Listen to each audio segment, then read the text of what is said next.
God, I hope never. I'd rather die than marry him, she said after her friend jokingly asked when I'd propose. I smiled, finished my drink, and left the bar.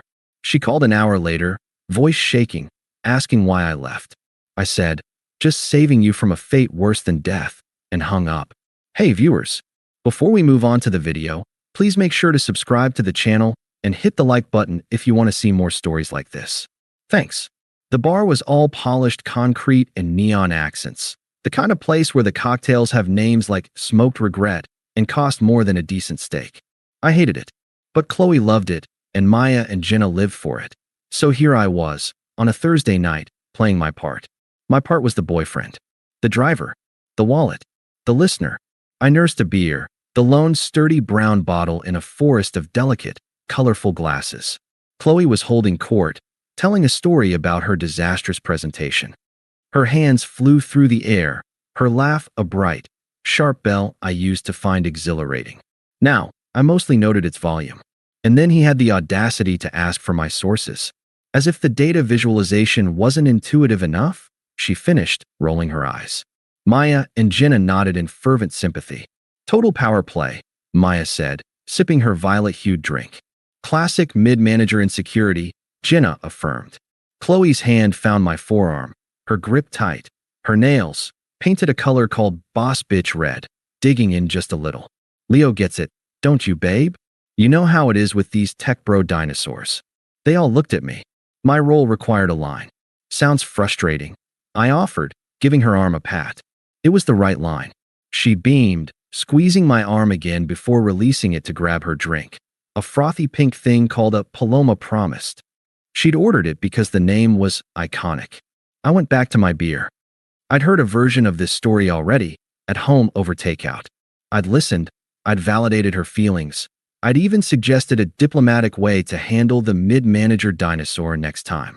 That advice was not part of the bar performance. Here, the story was about martyrdom, not solutions. This was our life. For 2 years, I'd been the steady ground beneath her whirlwind.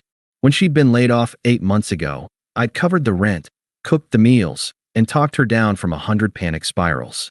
I'd celebrated this new job like it was my own. We'd picked out this very bar to celebrate her first paycheck. Our spot, she'd called it. I looked at her now, glittering under the neon, and felt a familiar fondness, worn soft at the edges by a fatigue I couldn't name. She was beautiful, ambitious, alive. And I was the guy who made sure the alive part didn't burn our life down. The conversation shifted to Jenna's disastrous dating app experiences. Chloe leaned into me, whispering loud enough for the table to hear. God, I'm so lucky I don't have to deal with that anymore. Right, baby? She planted a loud, theatrical kiss on my cheek. I smiled, the way you do. Another round arrived. I didn't order another beer. I was driving. I watched them, a trio of beautiful birds preening in the reflective glow of their own lives. My phone buzzed in my pocket. A text from my sister, asking if I wanted to help rebuild the carburetor on her old Civic this weekend. A little bubble of genuine warmth popped in my chest. Yes, I typed back. Absolutely. Oh, who's that? Chloe sing-songed, snatching playfully from my phone. I moved it away, a reflex. Just my sis. Weekend plans. Ugh, you and that greasy garage, she said, but she was smiling. It was part of our routine. She'd mock my obsession with my motorcycle project. I'd pretend to be wounded. She'd call me her handyman, with a wink. It was our dance. Maya, emboldened by her third smoked regret, flopped her elbows on the table. Her eyes, glazed with alcohol and affection, drifted between Chloe and me. She wore the look of someone about to deliver a profound, drunken truth. You know, she slurred, pointing a finger that wobbled between us. You too. You're, like, solid. It's actually kinda gross. She giggled. Jenna joined in. Chloe preened, wrapping her arm around mine. We are, aren't we? No, I'm serious. Maya insisted, her voice rising. The table next to us glanced over. Like, when's it gonna happen, Chloe? When's this guy finally gonna put a ring on it? You've been dating forever. The question hung in the air, a sudden, clumsy spotlight. Jenna's giggle died. Chloe's arm around mine stiffened. A flashbulb memory went off in my head. Us, 6 months ago, hiking a trail. She'd slipped on loose gravel, and I'd caught her. We'd stood there, breathless, hearts pounding from the scare. She'd looked up at me, mud on her cheek, and said, "Don't ever let me go, okay?" I'd kissed her, tasting sweat and chapstick, and meant it with every fiber of my being. Never. I looked at her now, waiting for the performative blush, the "oh, stop," the squeeze of my arm that meant maybe soon. Chloe let out a laugh. It wasn't her bright, bell laugh. It was sharper, thinner, a knife being drawn. She untangled her arm from mine and reached for her Paloma promised. She took a long, deliberate sip, her eyes on the pink liquid, not on me, not on Maya. "God," she said, the word landing like a drop of ice in the sudden quiet. "I hope never." The neon light above us hummed. Jenna's smile froze into a grimace. Maya's intoxicated gleam faded into confusion. Chloe set her glass down with a precise click. She leaned forward, her voice dropping into a conspiratorial stage whisper that carried perfectly in the lull of the bar's music. He's safe. A total sweetheart. But marry him." She let out a little puff of air, a sound of pure derision. "Ugh, I'd rather die than be trapped in that boring little life." The words didn't feel real. They felt like subtitles for a movie I wasn't watching. Boring little life. I saw our apartment, the one I'd painted while she was at a yoga retreat. The garden box I'd built on the balcony because she wanted fresh herbs. The comfortable couch where we'd spent 100 rainy Sundays. "Chloe," Jenna hissed, a desperate warning. But Chloe was on a roll, the cocktail and the audience fueling her. She finally flicked her eyes toward me, not with guilt, but with a kind of defiant amusement, like she'd just told a particularly edgy joke and was waiting for me to get the punchline. "I mean, think about it," she said, her gaze holding mine, challenging me to flinch. "The nice little house. The nice little yard. Watching him tinker with that greasy bike every weekend for the rest of my life. No thanks." She shuddered, a theatrical, full-body shake. I'd suffocate. Literally suffocate. The world did not slow down. It snapped into a hyper-focused, silent clarity. The hum of the neon was a roar. The condensation on my beer bottle was a constellation of cold, perfect droplets. I could smell her perfume, expensive, citrusy, over the stale beer and fried food. I saw not just the woman in front of me, but a montage projected on the cold, polished wall behind her. Her, crying in my kitchen after the layoff, saying, "What would I do without your calm?" Her, toast raised at this very bar, saying, "To my rock." Her, curled against me on that boring couch, whispering, "This is all I'll ever need." It had all been a performance. The fondness I'd felt moments ago curdled, evaporated, leaving behind a vacuum so pure and cold it was almost peaceful. Maya looked like she wanted to vomit. Jenna studied the tabletop as if the grain of the wood held the secrets of the universe. Chloe's smirk wavered, just for a second, as she registered the absolute lack of reaction on my face. I wasn't angry. I wasn't hurt. I was an astronomer observing a distant, dying star. A profound, unshakable certainty settled in my bones. This was the truth. The first and last completely honest thing she had ever said to me. I felt my lips move. They stretched into a small, easy smile. It wasn't a bitter smile. It was the smile of a man who has just solved a complex, nagging problem. Her eyes widened, confused. Still smiling, I picked up my half-finished beer. I brought the bottle to my lips and drained it in one long, smooth swallow. The bitterness was familiar, comforting in its simplicity. I placed the empty bottle on the table with a soft, final clink. I stood up. The chair didn't scrape. I moved with a quiet, fluid grace I didn't know I possessed. "Leo." Her voice was a confused squeak. The defiance was gone, replaced by the first flicker of alarm. "Where are you going?" "Don't be so sensitive, it was a joke." The words bounced off the new, silent space around me. I reached for my wallet, pulled out 2 20s, more than enough for my beer and a generous share of the smoked regrets and Palomas promised, and laid them flat on the table, a green paper period at the end of her sentence. I turned. I didn't look at Maya or Jenna. I didn't look back at her. I walked past the bar, past the laughing groups, past the hostess who gave me a curious glance. The cool night air hit my face as I pushed through the heavy door. It smelled of rain and city. From behind me, faintly, I heard her voice, rising in pitch. tinged with a performative frustration that was already crumbling into something real. Oh my God, is he seriously walking out? Leo, Leo. The sound was swallowed by the city. I didn't run. I walked to my car, a calm, steady rhythm on the pavement. The problem was solved. The equation was complete. All that was left was the logistics of absence. And for the first time in 2 years, my mind was perfectly, peacefully clear. The drive home was conducted in a vacuum of sound. I didn't turn on the radio. The frantic, pulsing energy of the bar was gone, replaced by the steady purr of my car's engine and the rhythmic swipe of the wipers against a fine, misting rain. My hands were steady at 10 and 2. My breathing was even. I felt like a surgeon after a successful, complicated operation, precise, spent, and utterly detached from the emotional mess left on the table. I parked in my usual spot. Our usual spot. The thought had no purchase. It was just a space of asphalt now. The apartment was quiet, still holding the ghost of our evening routine.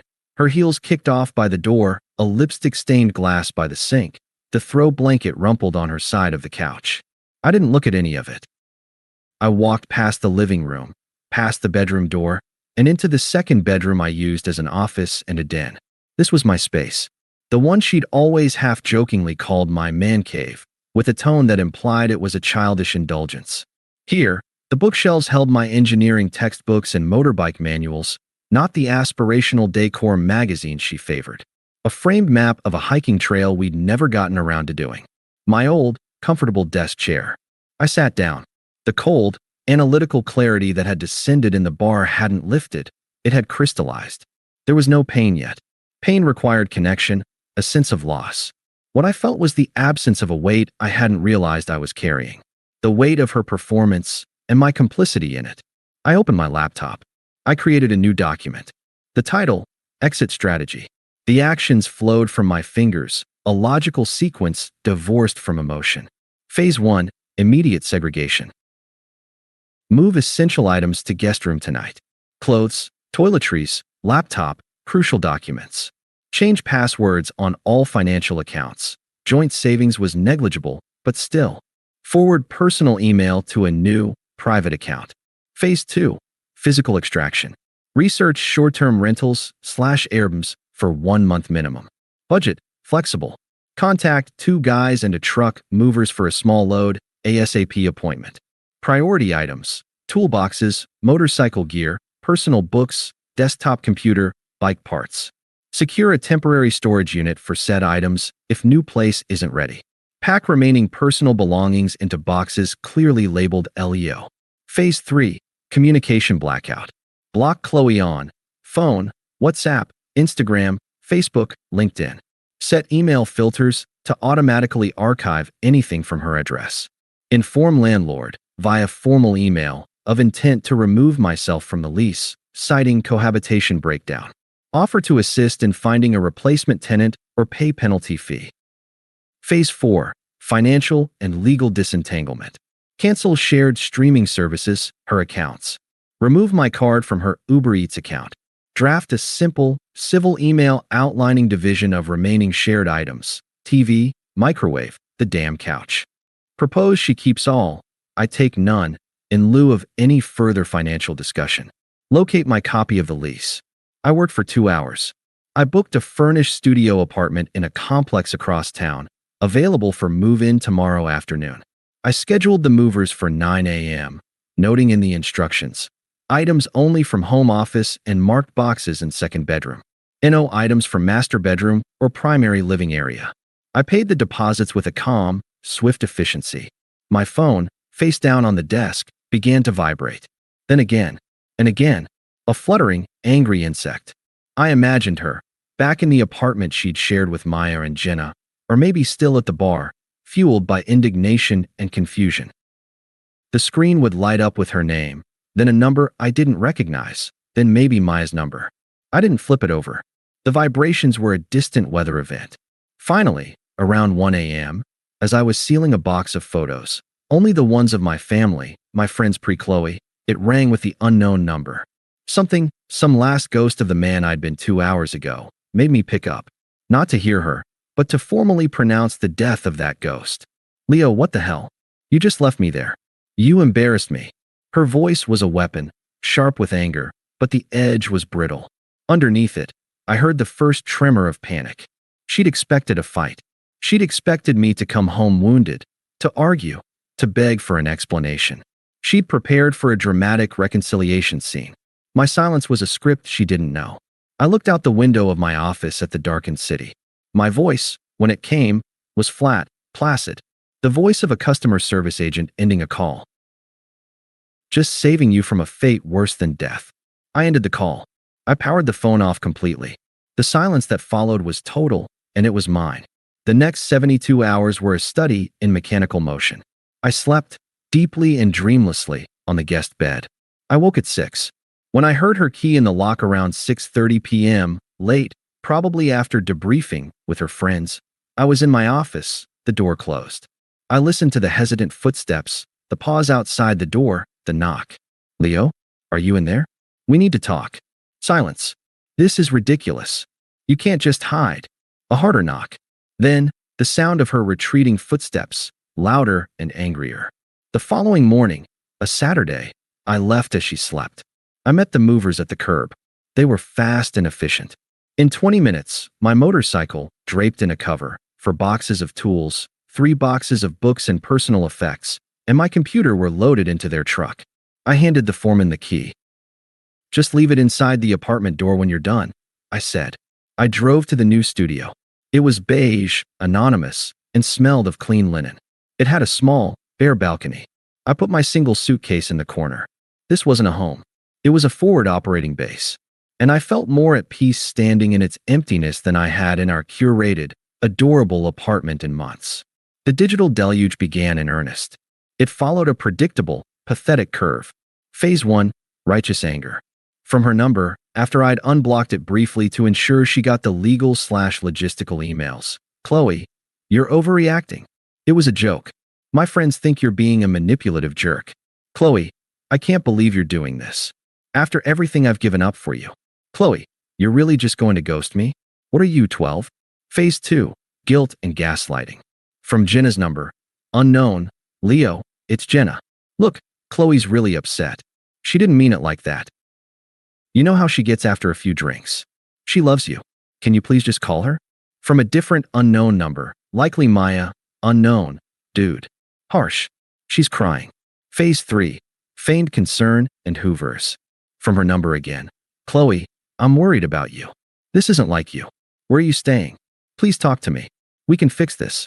Chloe, I saw the movers came. You took your bike. Where are you? I'm scared. I read them all with the dispassionate interest of an anthropologist studying a primitive culture. I deleted them. I reblocked the numbers. The only message I responded to was from my landlord, confirming receipt of my formal notice and my agreement to forfeit my share of the security deposit to break the lease. Thank you for your prompt and professional handling of this, he wrote back. Rare. On Sunday night, sitting on the floor of my new studio eating takeout sushi, my phone buzzed with a call from my oldest friend, Paul. Dude, he said, his voice uncharacteristically solemn. What the hell happened? Chloe just called me, sobbing. Said you vanished and took all your stuff. She said you had some kind of mental break over a joke. I hadn't told anyone. I'd been existing in my bubble of quiet action. What was the joke, Paul? I asked, my voice calm. She said, man, she said something about you proposing, and she said she'd rather die than marry you. But she said it was clearly a joke, Leo, that you took it way out of context. I could see her version perfectly. She was the victim of my sudden, unstable sensitivity, my cruel overreaction. It wasn't out of context, I said, picking up a piece of tuna. It was the context for the last 2 years. I just finally heard it. Paul was quiet for a moment. Yeah, he finally grunted. Yeah, okay. She called me, man. To get to you. That's fucked up. You good? Need a place to crash. I'm good. Better than good. But thanks. Okay. Well. Fuck her, then. You want to come over next weekend? I'm rebuilding the porch. Beer and power tools. The first genuine smile in days touched my lips. I'd love that. That was the moment the vacuum inside me began to fill, not with pain, but with something else. Air. Light. Possibility. The first month was a lesson in self-reclamation. I joined a moto touring club I'd bookmarked years ago and never joined because weekends were our time. I spent a Sunday with them riding winding coastal highways, the roar of the engine a physical therapy for my soul. I had beers with them afterwards, men and women whose names I learned, who talked about carburetors and road trips with no subtext, no performance. I reconnected with Paul and with my sister, Lisa. I helped her with the Civic, our hands black with grease, talking about everything and nothing. You seem lighter, she observed, not pushing. I was. At work, I accepted a project I'd previously declined, a 6-month development stint that required deep focus and some travel. My boss, surprised and pleased, said, I always thought you weren't interested in the grind. Glad to see you're leaning in. I hadn't been disinterested. I'd just been managing the constant, draining emotional weather system that was Chloe's life. Now, with clear skies, my career horizons expanded. I met a woman in the moto club, Sarah. She was a graphic designer who rode a vintage Triumph. Our first conversation was about the challenges of finding a good mechanic. There was no flirtation, just shared interest. It was refreshing. I did not think of Chloe. Or, when I did, it was as one thinks of a removed appendix, a source of past trouble, now irrelevant. The second month, the karma began to seep through the sealed doors of my old life. It didn't come from her. It came from a muted, indirect source. An email arrived, from an address I didn't recognize, but with a name I did, Lisa Chun. Lisa was a former colleague of Chloe's, a quiet, sharp woman who'd always been civil to me. The subject line was, checking in. Leo, I hope it's okay I'm emailing you. I got your address from the old team directory. I'm not writing this for Chloe, and I'm not asking you to do anything. I just wanted to say I'm sorry for what happened. I heard about the bar. Maya told me what Chloe said, verbatim. I was appalled. I also feel I should tell you, because you were always decent to me, that things have unraveled for her. After you left, her performance at work nosedived. She was always distracted, blaming others. She was let go last week. From what I gather, the apartment lease is up next month and she can't afford it alone. Maya and Jenna aren't letting her move in, something about drama. She's been trying to date, but that comment she made about you has gotten around in our wider social circle. It hasn't painted her in a good light. I'm telling you this not to elicit sympathy from you, but because I believe in accountability. You were a good partner to her. What she did was cruel, and the consequences are hers to bear. I hope you're well. Lisa, I read it twice. I felt nothing for Chloe, no schadenfreude, no pity. The report was like a news bulletin from a country I'd once visited and now barely remembered. The primary emotion was gratitude for Lisa's basic human decency. I wrote back a simple, 3-line reply. Lisa, thank you for your note and your kindness. I'm doing very well. I hope you are too. Best, Leo. Her reply was almost immediate. Good. I'm glad. This seemed to be the trigger. As if Lisa's contact had pierced a spiritual dam, the desperate attempts began again, now laced with a new, raw terror. Attempt 1, the nostalgia play. A text from another new number. It was a photo of us at the beach from a year ago, both sunburnt and laughing. I was building an elaborate sandcastle. She was pretending to crown me with a seaweed necklace. We looked happy. We were happy in that moment. Or I was. She was perhaps just enjoying being photographed looking happy. Unknown, remember this? I was so happy. I've never been that happy since. I miss us. I deleted the photo and the message. The past was a country that no longer issued visas. Attempt 2, the crisis play. 3 days later, my phone rang late in the evening. I was sketching plans for a custom bike modification, a podcast on in the background. I didn't recognize the number, but something in the late hour made me answer. It was her, and she was breaking. The sound was pure, unfiltered distress, the kind I'd soothed so many times before. But this wasn't about a bad day at work or a friend's slight. This was the sound of a foundation collapsing. Leo, please. Her voice was shredded, hiccuping with sobs. Please. I'm going to be evicted. They posted the notice. I lost my job. I have no one. I made a terrible mistake. The biggest mistake. She was gasping for air. You're the best thing that ever happened to me. I was scared and stupid. I was trying to be cool for them, and I was so stupid. I listened. I said nothing. I looked at my sketch, at the clean lines of the design. Leo, are you there? Please say something. I'll do anything. Counseling. Anything. You're my person. You're my home. I set my pencil down. My voice was calm, clear, and as empty as the studio had been on my first night. You should call a financial advisor, I said, or a social services agency. They can help with housing resources. There was a stunned silence on the other end, followed by a wounded, animal-like whimper. What? Leo, I don't need I need you. I am not a resource, I said softly, and ended the call. Attempt 3, the flying monkeys. 2 days after that, a new area code. I answered, expecting a recruiter. Leo, sweetie. It's Carol. Chloe's mom. A cold flicker of annoyance. Carol had always treated me like a pleasing accessory, a reliable piece of furniture in her daughter's life. Mrs. Dawson. Oh, Leo. We're so worried. Chloe's a mess. She's just a passionate girl, you know how she is. She speaks without thinking. Her tone was syrup wrapped around steel. Don't you think you've punished her enough? She's learned her lesson. She needs you. Be the man we know you are and forgive her. This silly pride isn't worth destroying what you had. I leaned back in my chair. The manipulation was so transparent, the sense of entitlement so vast. It explained so much. Mrs. Dawson, I said, my voice never losing its polite, even keel. I am being the man I am. And that man is no longer in a relationship with your daughter. Have a good day. I didn't wait for her sputtered response. I hung up. The anger I might have once felt was absent. She was just another part of the old ecosystem, irrelevant to my new climate. Attempt 4, the mask falls.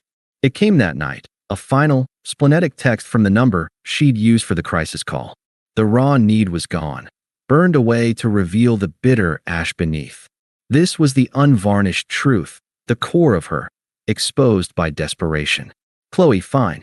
You're just a coward who couldn't handle a strong woman speaking her truth.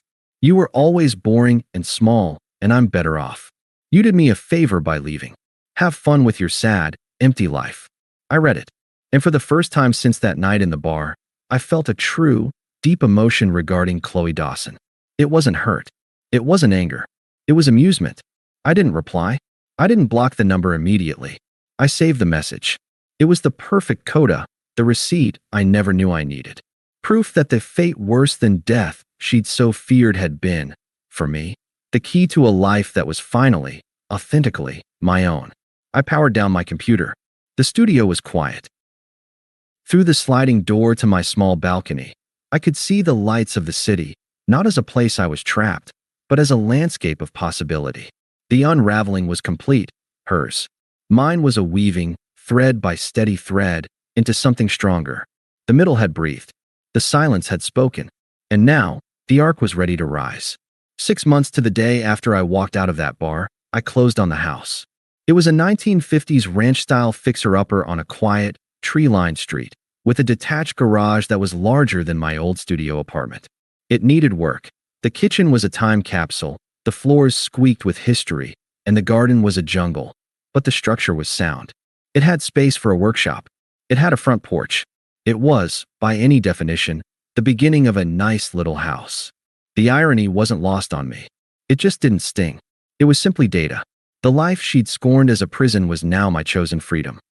I hired a contractor named Ray, a no-nonsense guy in his 60s who appreciated my clear plans and my willingness to swing a hammer. We started with the garage, turning it into a pristine, organized workshop.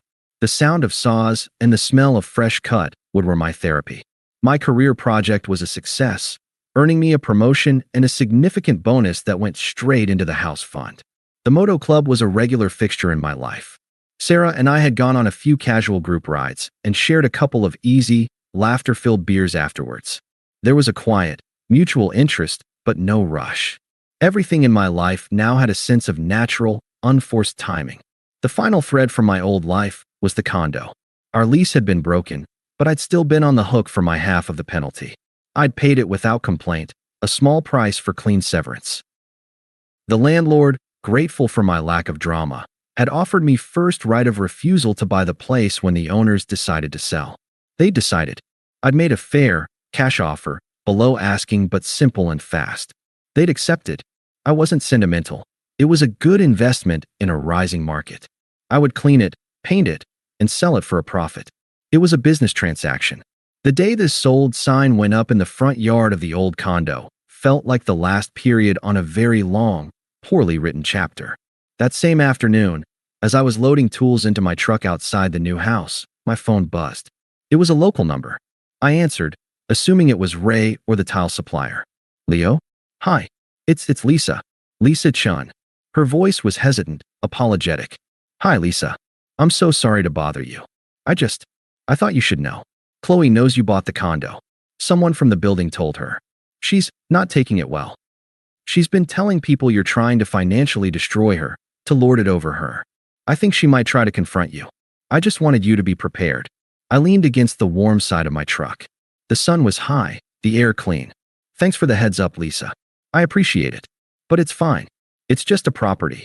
You're a good guy, Leo. Too good. Just be careful. The person she is now isn't the person you knew. She paused.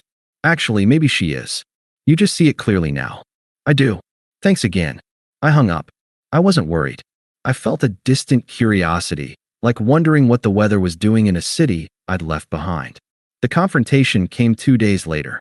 I was at the condo for a final walkthrough before handing the keys to my contractor for the renovations. I was in the empty living room, measuring the windows for blinds, when I heard the key in the lock.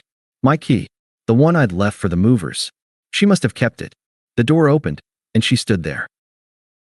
The vibrant, polished woman from the bar was gone. This Chloe was thinner, her face drawn and pale without its meticulous makeup. Her hair was pulled into a messy bun. She wore leggings and an oversized sweatshirt that swam on her. She looked young and old all at once, a ghost haunting her own past. She hovered in the doorway, her eyes scanning the empty space. The blank walls where our photos had hung, the dust outlines of the furniture, the echo of a life that was no more. Her gaze finally landed on me, and her breath hitched. Leo, I lowered the tape measure. Chloe, I see the sign, she said, her voice a fragile thread. You're really gone. You bought it. She said it like an accusation, like a theft. It's an investment, I said, my tone neutral. I slipped the tape measure into my back pocket. She took a hesitant step inside, then another, as if entering a museum of her own failures. Her eyes were wide, red-rimmed, scanning the emptiness. It's so empty. It's sold. A tear escaped, tracing a path down her cheek. She didn't wipe it away. Leo, I meant it. I made a mistake. The biggest mistake of my life. The words tumbled out, rehearsed and desperate. That night, I was just trying to look cool in front of them. I was insecure. I didn't mean it. Not really. I didn't move. I didn't offer a tissue. I simply watched her, listening with the detached focus of a scientist. You have to believe me, she pleaded, her voice cracking. I've been punished, okay? I lost my job. Maya and Jenna, they abandoned me. My mom is just disappointed. I'm going to have to move back in with her. I have nothing. Nothing. She wrapped her arms around herself. And it's what I deserve. I know that now. But you were my person. You were my home. She gestured at the empty room. This was our home. And I ruined it. The performance was different now. No defiance, no smirk. This was raw, abject need. It was more compelling, and somehow more hollow. I waited a beat, letting her words hang in the dusty air. Then, I spoke, my voice calm and clear. Yes, you did. She flinched as if struck. And you were right, I continued. Her brow furrowed in confusion. What? No, I wasn't. I was wrong. You were right. I repeated, cutting her off gently. You said you'd rather die than be trapped in that life with me. I took a small step forward, not threatening, but claiming the space. It was the truest thing you've ever said to me. So I set you free. And in doing that, I set myself free too. She stared at me, her mouth slightly agape, the script crumbling. This wasn't the reaction she'd prepared for. Anger, forgiveness, coldness. This was agreement. But, look at me, she whispered, her voice breaking completely. I'm ruined. Our life is gone. She said it like a curse, like a monument she'd destroyed. I glanced around the empty condo, then back at her. My gesture was not one of nostalgia, but of finality. I pointed toward the front window, through which the bright red sold sign was clearly visible. That life is over. It was sold. It was a transaction. And my new one. I gave her the same small, serene smile I'd given her in the bar 6 months ago. The smile that had heralded the end of her world. Now, it simply marked its irrelevance. It has no room for you. Not even as a memory I bother with. The color drained from her face. This was the final, devastating truth. It wasn't that he hated her. It wasn't that he was punishing her. He had simply moved on. Completely. She was less than a ghost. She was erased. I hope you find what you're looking for, Chloe. Truly. I said, and the words held no malice, no sarcasm. They were a formal, empty courtesy. But do not contact me again. This is the last time we will speak. I walked past her, toward the door. She didn't move. She stood frozen in the center of the empty room, a statue of regret in a museum no one visited. I pulled the door open. The afternoon sunlight streamed in, outlining me in its glow. Leo, she choked out, one last, whispered plea. I didn't turn. I stepped out onto the front walk, pulling the door closed behind me with a soft, definitive click. The sound of the lock engaging was the sound of a book closing. I walked to my truck, a newer model with a cap on the back for hauling materials. A decal for the Moto Club was on the rear window. I opened the door, the familiar scent of clean upholstery and coffee from my travel mug greeting me. As I started the engine, I caught a glimpse of her in the rearview mirror.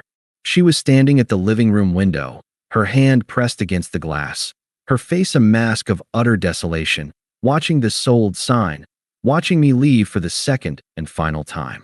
I didn't feel triumph. I didn't feel pity. I felt the quiet hum of a capable engine, the warmth of the sun through the windshield, the simple, profound peace of a man driving toward a future he had built with his own hands, on his own terms. I shifted into drive and pulled away from the curb. I didn't look back. The past was a closed property. My road, stretching out ahead, was clear, open, and mine alone. Thanks for watching. Make sure to subscribe to the channel and hit the like button. What do you think about this story? Share it in the comments.